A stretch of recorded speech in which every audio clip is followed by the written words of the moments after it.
Ibu yang saya hormati, para kiai, para sepuh, para penisepuh, para ustadz, para alim, para ulama yang saya ikuti fatwanya dan saya gali terus ilmunya, dan sekali lagi juga pada Sivitas Akademika Sekolah Tinggi Ilmu Tarbiyah Al-Hikmah 1, baik itu dosen maupun juga mahasiswa dan peserta Bintek Tata Kelola Destinasi Wisata di Pondok Pesantren Al-Hikmah 1 Benda Sirampok Kabupaten Brebes. Ini budaya di Kementerian Pariwisata. Jadi saya kalau ada yang sambutan itu mikir bikin pantun. Jadi bikin pantun ini. Ya, iya pantunnya pantun Brebes. Sebelum saya menyebut satu-satu para kiai yang ada di sini, ini budayanya mungkin dari Bang Sandi atau apa nggak tahu ini. Jadi saya tetap pakai pantun tapi bahasa Tegal loh, bahasa Brebes. Apa cakep, apa apik, apa yaher, apa terserah lah pokoknya. Jagung enom arane putren.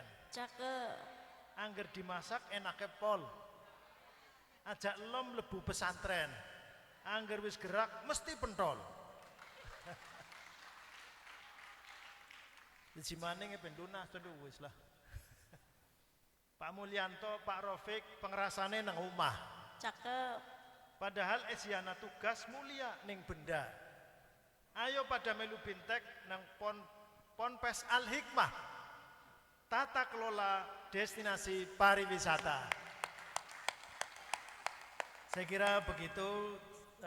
Yang saya hormati semuanya ini, saya berangan-angan tadi mau ketemu juga Gus Labib, tapi ternyata sedang umroh ya, sedang umroh. Yang ada di sini apa? Gus Habib ada, Gus Akom, Gus Mujib ada, ya, Gus Mujib juga mungkin. Gus Akom ini sering ketemu di darat dan di udara, di darat dan di udara. Tapi di udara, mohon maaf Gus Akom, HP saya gara-gara itu P3K honorer P3K itu jebol, jadi hang terus. Jadi terus akhirnya banyak yang mungkin kecewa karena dikirim dan tidak ini ada nomor baru tapi saya nggak hafal, jadinya nanti tanya sama Pak Rofik lah gitu. Jadi ada nomor baru tapi saya ini, jadi karena ngurusi kemitraan, jadi saya kebetulan sekarang di anggota Komisi 10 DPR RI, kebetulan salah satu pimpinan atau wakil ketua Komisi 10 DPR RI, bermitra dengan Kemendikbudristek, Kemenparekraf, Kemenpora dan Perpustakaan Nasional.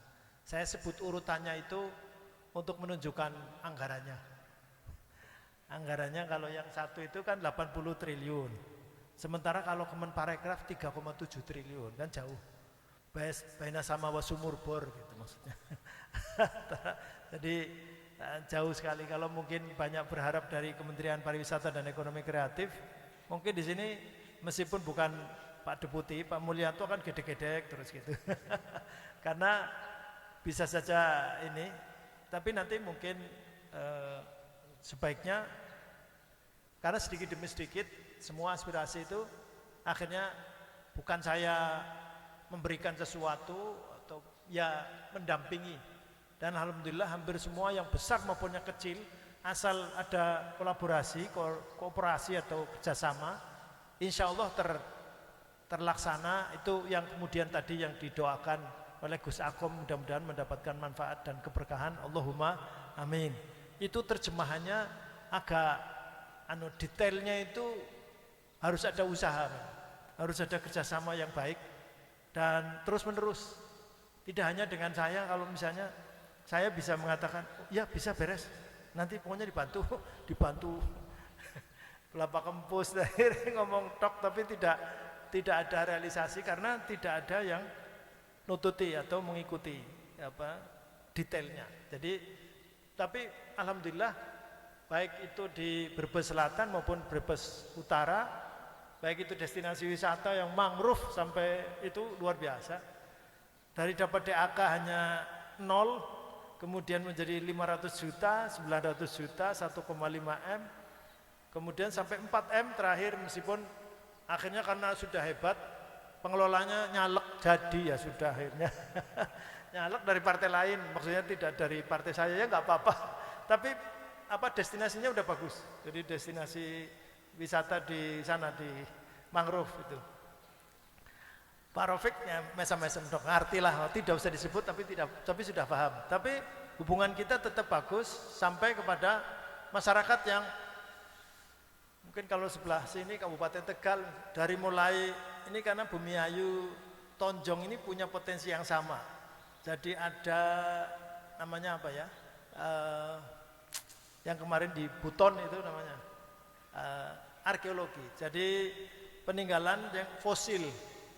Nah ini kalau didampingi betul dan kerjasamanya terus, yang di sana yang nggak jelas di sana di Kabupaten Tegal di Semedo, yang meskipun setelah jadi diserahkan ke kabupaten juga kabupatennya nggak mau terima, itu lebih dari 60 miliar dan jadi museum internasional, bukan museum nasional, museum internasional sudah jadi, tapi kabupatennya tidak mau menerima karena kosnya tinggi untuk perawatan dan seterusnya.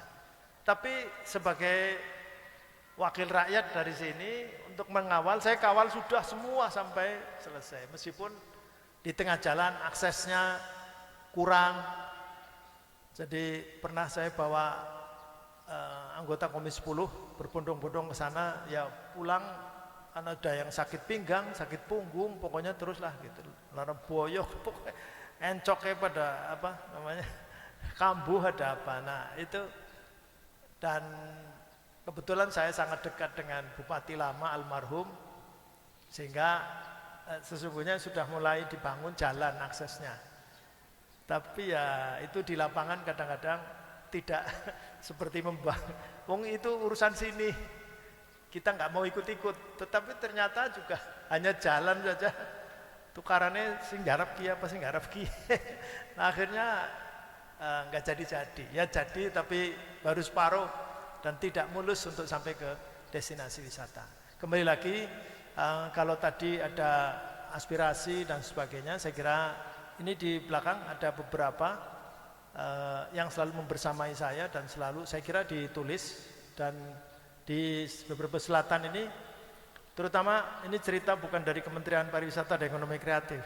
Pariwisata dan Ekonomi Kreatif paling-paling ya begini, kegiatan, kemudian meningkatkan SDM dan sebagainya. Ya kita harus memahami, diperes-peres ya kayaknya, paling-paling jalan-jalan. Mas Sandi belum muter-muter yang Instagram tuh follower akeh lah kira-kira begitu kira-kira. Nah, tetapi kalau untuk membangun betul, memberikan bantuan dan sebagainya, ya tentu keterbatasannya banyak. Bahkan konsepnya tadi 3A, amenitas, aksesibilitas, dan atraksi.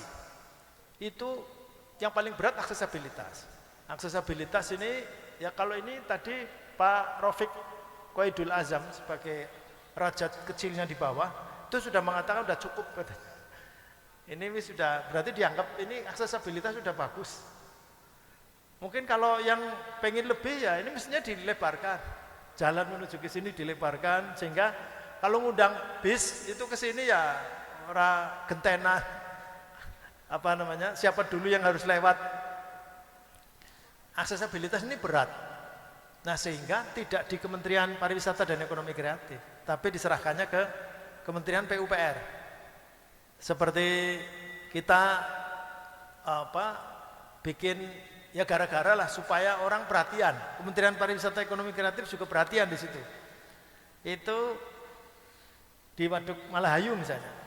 Yaitu terus kemudian yang bangun bukan Kementerian Pariwisata Ekonomi Kreatif, tapi Kementerian PUPR. Sekarang ada banyak di ini. Ya, tapi ya gara-gara kita ngecap di sini hebat apa segala macam. Nah ini mungkin bantulah saya untuk ngecap.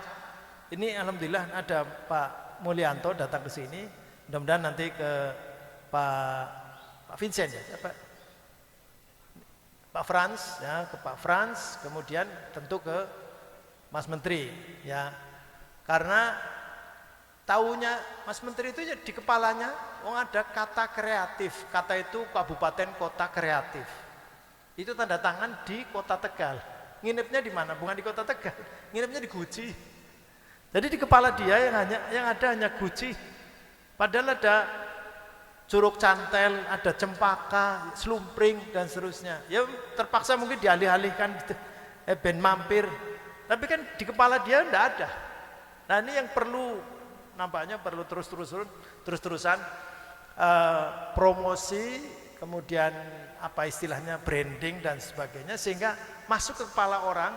Dan kalau nyebut Brebes Selatan itu Bumiayu atau bahkan Benda, Sirampok atau Alikmah. Nah, bagaimana caranya? Makanya ada 3A itu ada amenitas misalnya. Itu ada destinasi wisata yang nggak ada apa-apanya, nggak ada yang menarik. Tapi gara-gara masyarakatnya kalau datang, ada orang datang kemudian senyum. Kemudian kalau mampir mungkin dikasih air, misalnya begitu. Itu kemudian jadi destinasi wisata unggulan. Yang begitu itu. Sehingga mungkin kalau ini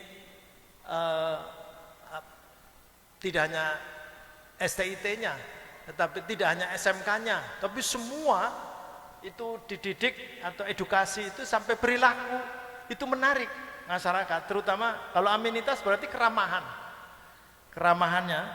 Nanti kalau misalnya saya kepingin agak lama ini di sini karena sejuk, karena ini enak dan sebagainya, maka mungkin ada tempat kondominium atau mungkin homestay atau mungkin syukur sampai hotel, atau hotelnya ada cukup di bawah lah, enggak usah sampai sini.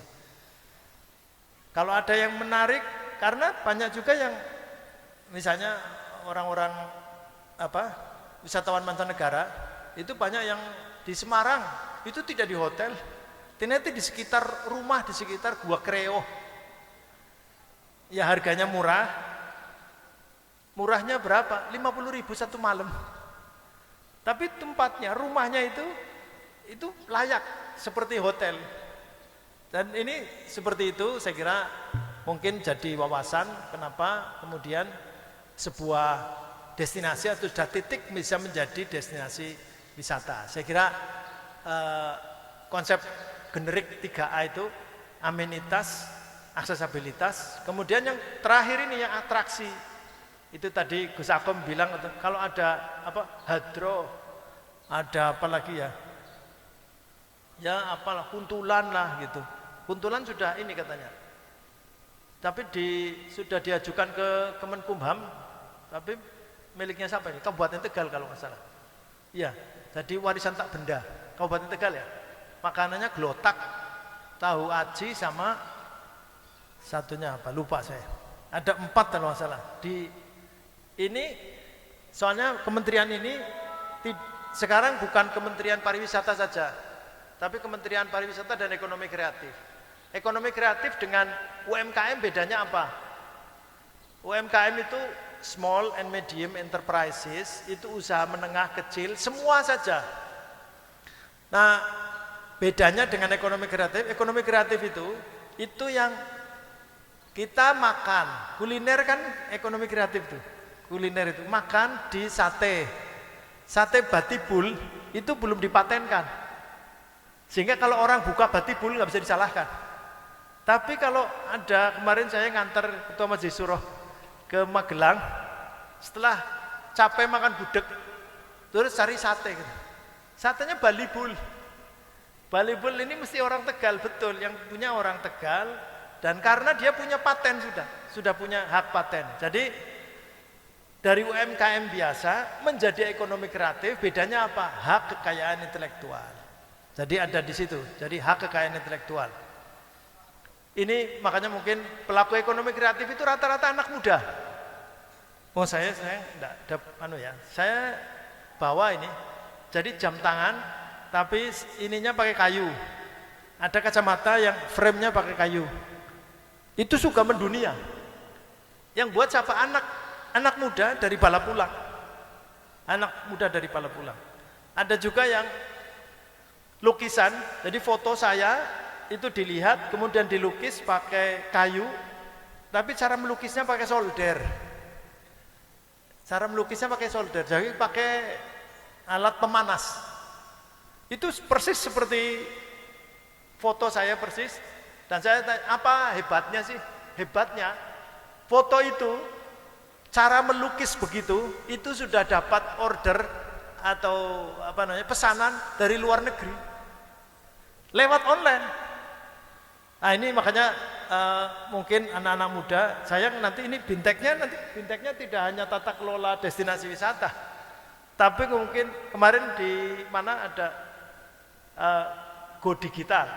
Ya, Go Digital berarti semua mesti kita ramah dengan digital. Di Indonesia itu ada destinasi wisata yang sangat terkenal. Selain Bali, itu ada Raja Ampat. Raja Ampat itu di Papua Barat, ya, di Papua Barat. Oh, indah, luar biasa. Tapi kata duta besar pariwisata, duta besar Itali sebelum Pak Prakosa almarhum, itu ada namanya duta besarnya namanya Agus Parengkuan. Dia nyampaikan bahwa hari ini ketika dia ngomong sebelum Pak Prakosa ya, itu destinasi wisata yang banyak dijual oleh orang Itali namanya Raja Ampat. Jadi Raja Ampat itu adanya di Indonesia, di Papua Barat. Tapi yang paling banyak menjual adalah travel agent dari Italia. Lewat mana? Lewat ini jempol. Saya punya teman satu komisi 10 bergerak di bidang batik.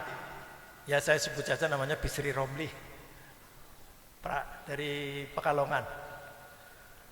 Itu pengusaha lumayan besar. Untuk ukuran besarnya saya nggak nyebut ininya lah, asetnya seperti apa, tapi bayar listriknya 1 bulan minimal 200 juta. Untuk bayar listriknya aja. Itu berarti besar kan?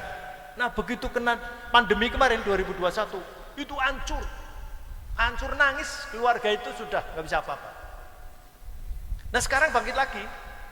Sebelum sekarang dinyatakan COVID tidak ada, itu desa sebelah tidak punya perusahaan, nggak punya pabrik, nggak punya apa. Anak SMK, sekali saya sebut ya, anak SMK, ada 5 anak dari desa itu.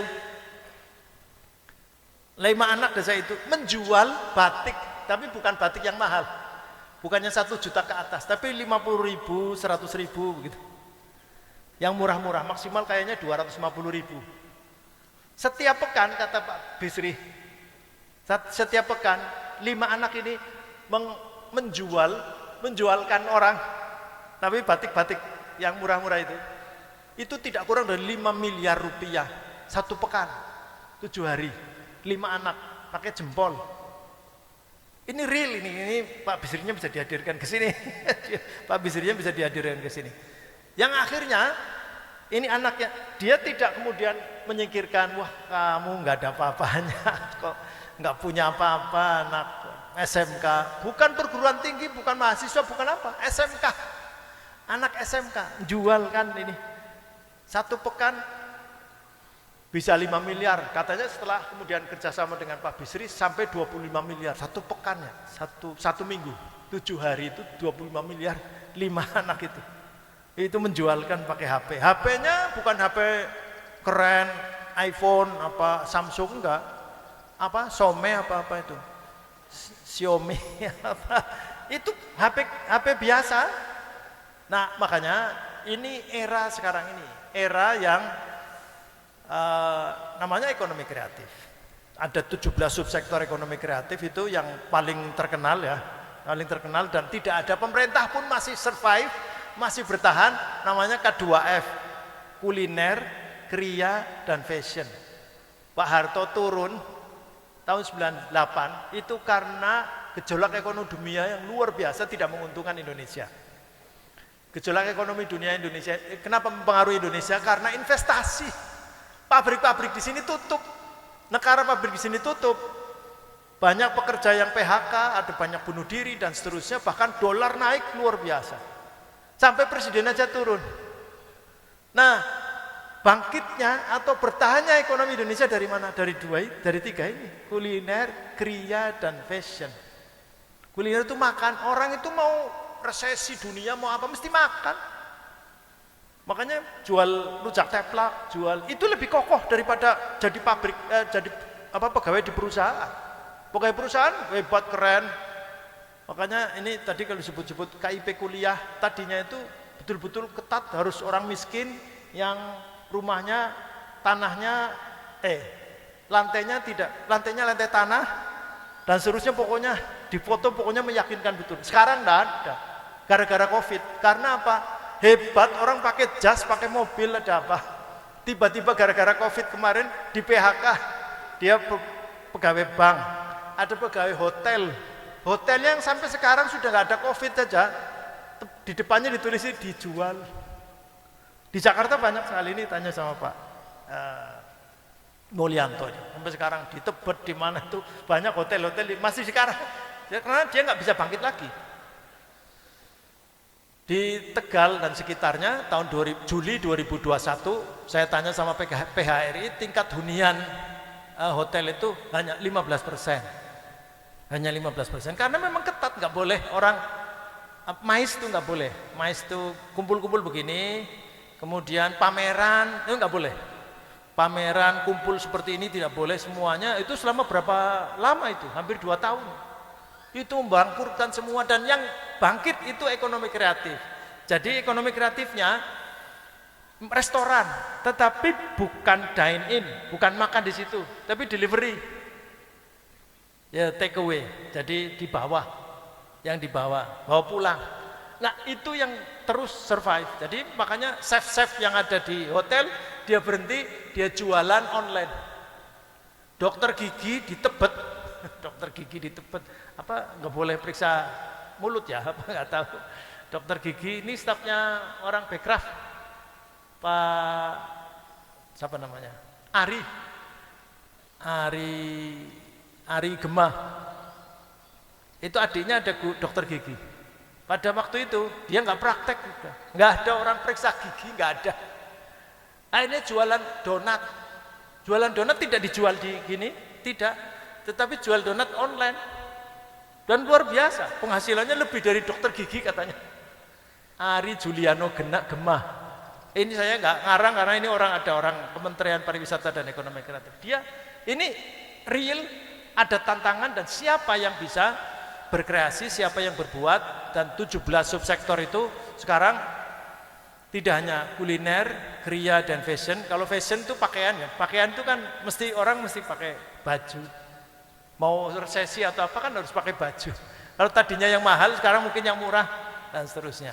Nah hanya sekarang katanya silahkan mungkin anak-anak muda yang punya HP atau apa, bikin sinema, bikin animasi yang bagus, sinema yang bagus. Sekarang orang nonton film itu enggak 45 menit atau 60 menit, itu enggak, 7 menit udah gede-gede udah. Jadi atau bahkan 3 menit. Jadi bikin film-film pendek atau cerita pendek yang itu cukup dinikmati hanya 3 menit selesai. Oh itu makanya kalau ada yang lihat itu sih anak-anak kecil yang ngapak dari Purbalingga, siapa itu? Nah itu sampai sekarang dia orang tuanya sekarang ngeruk kekayaan begitu. Terus ada film yang tidak panjang, hanya syutingnya di atas bak truk. Judulnya apa? Tilik. Judulnya Tilik. Ngerumpi, ibu-ibu ngerumpi. Itu jadi viral begitu rupa. Itu menghasilkan uang yang banyak sekali. Apa? Butejo ya. Butejo ini kayaknya penggemar ternyata. Pak Rafiq ternyata penggemar. Nah begitu kira-kira. Ini era sekarang. Jadi itulah kenapa di era yang naik turun begitu rupa, Inggris, Amerika, dan satu negara yang bareng lahirnya, merdekanya bareng dengan kita, namanya Korea Selatan. Kita merdeka tahun 17 Agustus 1945. Dia merdeka 15 Agustus 1945. Sekarang anak-anak SMA, SMK lagi pada di sana nih, lagi jambore internasional di Korea. Tapi hari ini katanya ada typhoon. Semalam ada 7 anak yang dirawat karena dehidrasi, suhunya 40 derajat. Tapi ada anak dari Bogor katanya 40 derajat mah biasa-biasa saja. Jadi saya nikmati katanya, betapa indahnya Korea katanya begitu. Itu sekarang anak-anak ini lagi pada pramuka ya, pramuka Jambore internasional di Korea Selatan. Jadi Korea Selatan kenapa nggak usah iri nih, kita ini kan naiknya yang menguasai aspal, di atas aspal kita itu tadinya kan Eropa, kemudian Jepang ya, Toyota, ada Alphard itu kan Toyota, atau Innova Toyota, atau mungkin yang lain Honda dan seterusnya. Nah Korea Selatan nggak ada istilah berhenti. Kalau mereka bisa, kita juga bisa. Meskipun banyak orang mengatakan bahwa itu niru katanya. Nah, niru adalah hak segala bangsa. Niru ya biasa-biasa, niru itu boleh. Asal yang penting setelah niru ada perbedaan sedikit, meskipun sedikit. Makanya ada konsep namanya apa? ATM. Amati, tiru, modifikasi. Siapa yang bisa modifikasi? Pertama Honda. Tapi kemudian digempar, jadi miring. Honda miring jadi Hyundai. Jadi Hyundai. Di WTO, di WTO nggak bisa digugat. Korea nggak pernah digugat kalah. Nah kita ini ya mestinya begitu, nggak apa-apa kalau ada yang tukang niru. Anak sini, alah, kayak orang hebat, kayak tukang niru. Niru adalah hak segala bangsa, nggak apa-apa. Asal yang penting jangan sama persis. Amati, tiru, modifikasi. Nah terakhir saya kira destinasi wisata ini kalau pesantren tadi bisa saja menjadi minat khusus, destinasi minat khusus bisa. Jadi saya mau ke sana, tapi ke pesantren ini kenapa? Saya kepengen suasananya, saya kepengen di situ ikut pengajian, saya ikut nyantri kalong bulan Ramadan, saya kepengen ikut buka bersama di sini. Misalnya begitu, ini dibangkitkan tidak apa-apa, dan itu menjadi namanya wisata minat khusus. Wisata itu kan yang penting orang datang kemudian nyaman di sini. Dia mendapatkan siraman rohani dan sebagainya dan sebagainya. Nanti mungkin dari narasumber kita Pak Hayi ini kan beliau juga melihat kayaknya kan cempaka biasa-biasa. Orang lihat ya biasa-biasa. Dan beliau berarti melihat dari sisi lain. Namanya selumpring. Selumpring kan bagian dari bambu.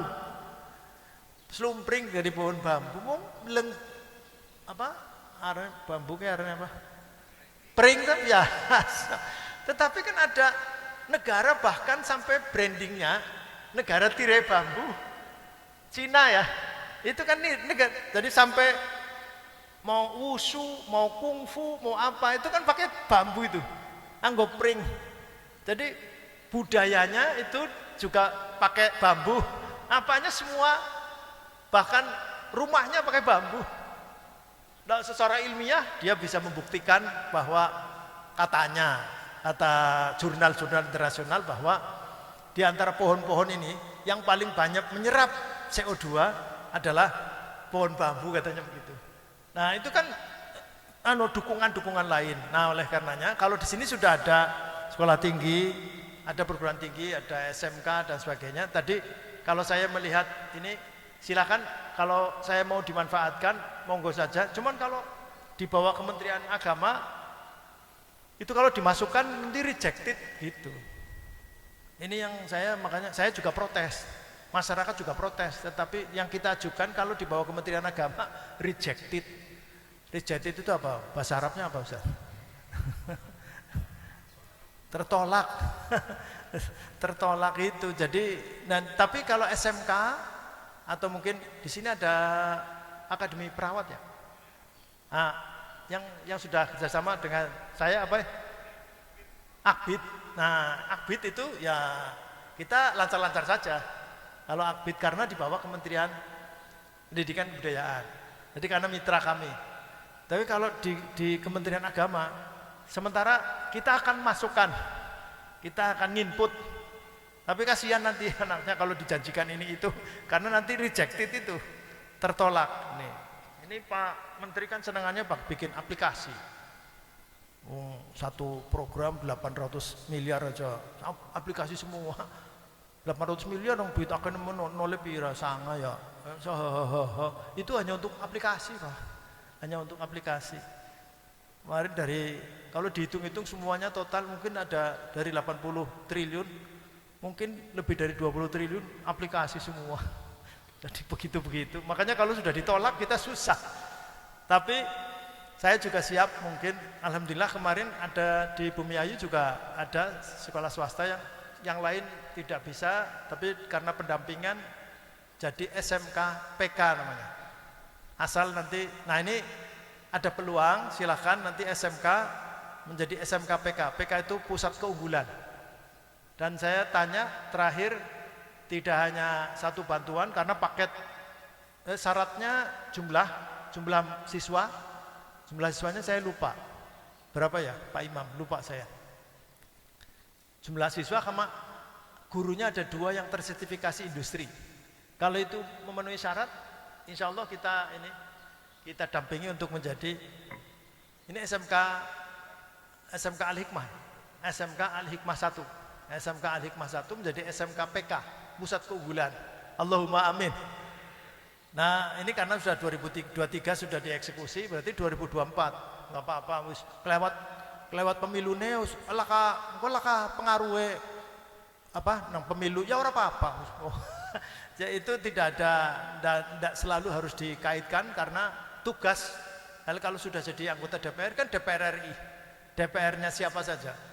Nah sehingga monggo kalau sudah memenuhi persyaratan, insya Allah kami siap untuk mendampingi. Tetapi kalau yang akbid ya mungkin insya Allah tetap saya kira mungkin bisa peningkatan dan seterusnya. Cuman memang ada banyak, biasanya mendekati pemilu ada ribet-ribet itu. Ada syarat ini, syarat itu. PIP saja yang tadinya nggak ada surat persetujuan dari sekolah, ada apa segala macam. Sekarang ini nggak tahu, biasa mau pemilu biasanya ada. Kalau bisa sulit kenapa dipermudah, kayaknya begitu. Waduh, ini tetapi tetap saya dan teman-teman kalau ada yang mau tetap berkolaborasi, maka di destinasi wisata juga selalu ada konsep bagaimana caranya supaya ekosistem pariwisata ini tetap bisa bangkit dengan syarat-syarat tadi 3A, bahkan nanti harus tidak hanya sendiri, kalau kepingin berkembang lebih banyak, maka pentahelix ya, ABG CAM, akademisi, jadi harus kerjasama dengan akademisi, perguruan tinggi, kemudian bisnis. Jadi ada sebagian yang mungkin kalau nggak bisa bangun, diberikan saja kepada investor, nggak apa-apa, jangan semua, tapi sebagian bisa diberikan ke investor menjadi indah, nanti mungkin sawah menjadi indah, halaman menjadi indah kalau kita kenal dengan investor. Tapi jangan semua dikasihkan investor, karena nanti orang sini bisa hanya jadi tukang parkir sama pedagang asongan. Kalau ini menjadi terkenal, kalau Al-Hikmah itu menjadi terkenal. Kalau hanya dikasihkan ke investor saja, ini mungkin jadi indah, disulap bisa. Tapi jangan alergi dengan investor. Jadi kenal dengan investor itu baik-baik saja.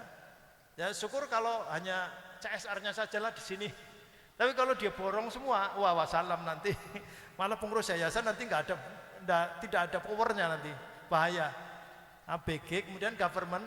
Jadi sekarang ini nggak ada, mau pesantren, mau destinasi wisata, mau pendidikan, mau apa, semua harus terkait dengan pemerintah. Sehingga kenal dengan Pak Rafiq Qaidul Azam itu penting. Tapi di atasnya di provinsi siapa? Ada Bu Uswatun Hasanah sama Pak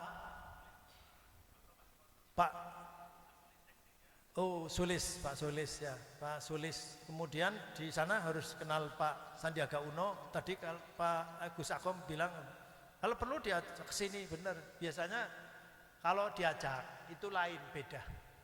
Kalau pernah lihat itu mesti nanti ada janji-janji, dan kalau janjinya tidak dipenuhi, malulah gitu. Di sosmed nanti tonnya negatif. Di sosmed nanti tonnya negatif. Jadi berhubungan dengan pemerintah itu memang sebuah kebutuhan sekarang ini. Kemudian ada komunitas. Jadi pesantren satu, pesantren yang lain, destinasi satu dengan destinasi wisata yang lain, itu mesti ada koneksi, ada hubungan. Tadi saya menanya, yang ada hubungannya dengan Kementerian Pariwisata dan Ekonomi Kreatif, untuk ngangkat ini tidak hanya dari sisi agama, religiusitas, atau pendidikan, tapi dari sisi pariwisata. Kalau di sini ada, mungkin ada KBIH, kalau ditingkatkan menjadi travel agent, yang ngurus sampai haji umroh misalnya, itu tidak hanya urusan dengan Kementerian Agama enggak, tapi Kementerian Pariwisata juga. Dia masuk dalam ASITA namanya, Asosiasi Travel Agent. Asosiasi Travel Agent ya. Asosiasi Travel Agent ASITA. Nah, ASITA ini banyak akses, banyak nanti plesir kemana. Dari sini juga tidak hanya ke ini, plesir itu kerja ya. Plesir itu di sini memang nanti kebutuhan, sebuah kebutuhan. Terus terakhir media. Nah, ini yang mungkin bagusnya apa acara di sini, hebatnya seperti apa, tapi kalau tidak dimediakan, sekarang ini nggak punya makna. Makanya kadang-kadang ada yang acara nggak tahu, nggak bermutu, tetapi viral. Gara-gara viral itu ada tindak lanjut, ada program pemerintah diserahkan ke sana dan seterusnya. Jadi tidak mestilah memunculkan yang aneh-aneh saya kira, tetapi untuk memviralkan, untuk memediakan itu sebuah kebutuhan sekarang. Jadi itu yang terakhir, jadi media. Saya kira demikian dari saya, terlalu panjang sudah, dan dengan mengucap Bismillahirrahmanirrahim, maka bimbingan teknis tata kelola destinasi pariwisata di Pondok Pesantren Al-Hikmah 1 Benda Sirampok, Kabupaten Brebes dinyatakan dibuka. Assalamualaikum warahmatullahi wabarakatuh. Waalaikumsalam. Dimohon untuk Bapak Dr. Kiai Haji Abdul Fikri untuk tetap di tempat karena akan ada penyerahan cindera mata dari Kementerian Pariwisata dan Ekonomi Kreatif kepada Bapak Dr. Bapak Rafiq Qoidul Azam, Sarjana Hukum, Bapak Abdul Hayy, dan kepada Bapak Kiai Haji Muflis Syafiq LCMSI mohon untuk maju ke panggung.